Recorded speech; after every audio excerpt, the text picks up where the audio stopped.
Here's a quick warm-up just to get your mind back in gear for using Pythagorean theorem. So solve for x in each triangle.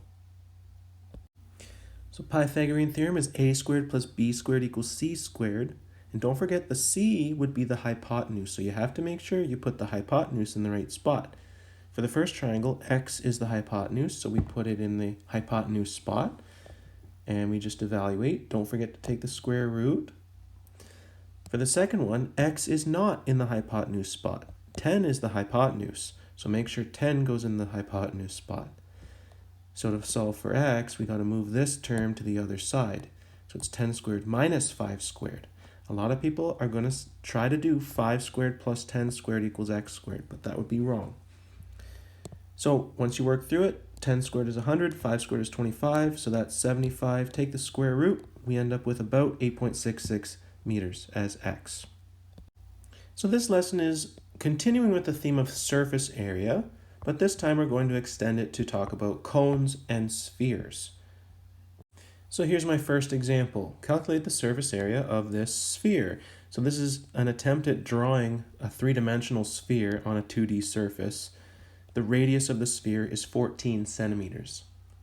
So just like last time when we're doing surface area, you have to find the formula on your formula sheet, plug in your values that you know, and then just evaluate. So for this sphere, we end up with a surface area of 2,463 centimeters squared. So that would be the amount of wrapping paper you would need to cover this ball. For the next example, a baseball has a surface area of 215 centimeters squared. What is the radius? Okay, well, a baseball, what shape is that? It's a sphere, and we're talking about surface area.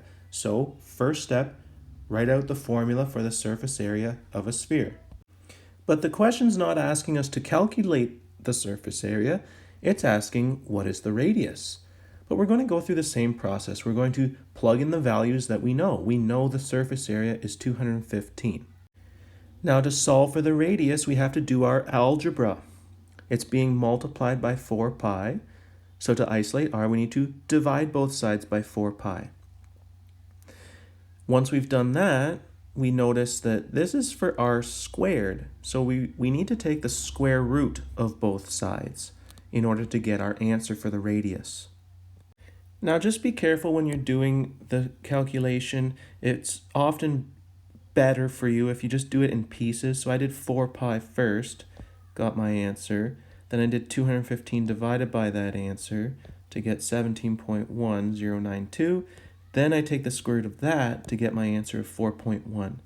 Sometimes if you try to do this all in one step, you're not using brackets correctly in your calculator, and the calculator gives you the wrong answer. So you should be getting about 4.1 here.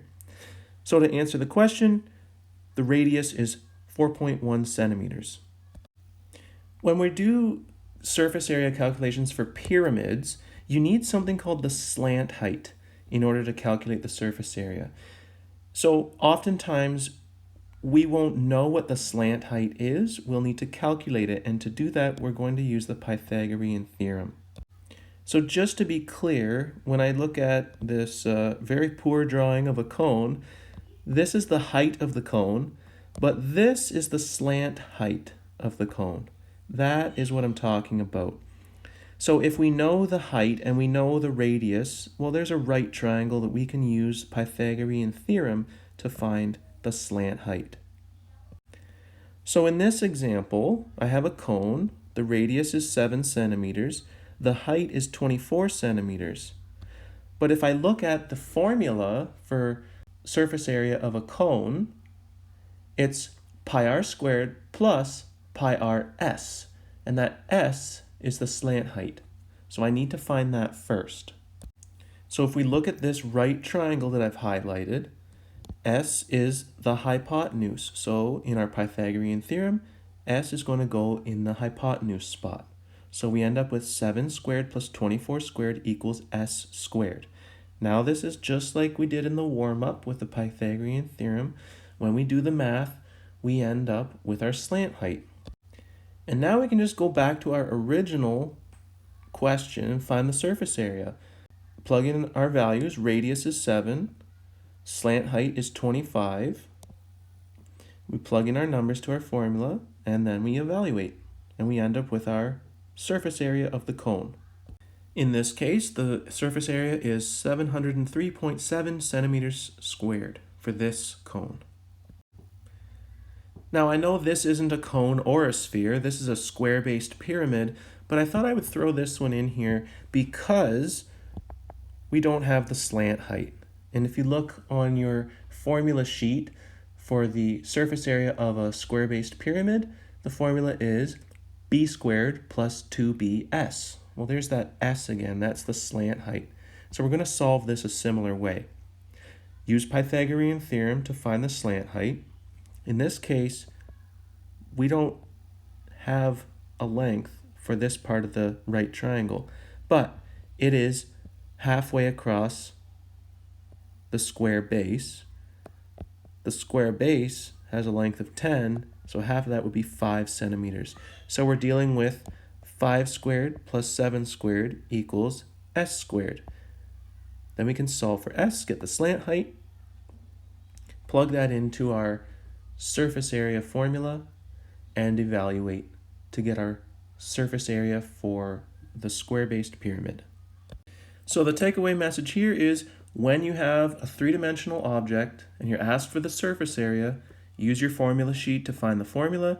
You might have to do a little bit of work to find some of the missing dimensions, but once you have all those dimensions, you just plug them into the correct spots in your formula and you just evaluate using your calculator. If you have issues with that, let me know and I'll do my best to help.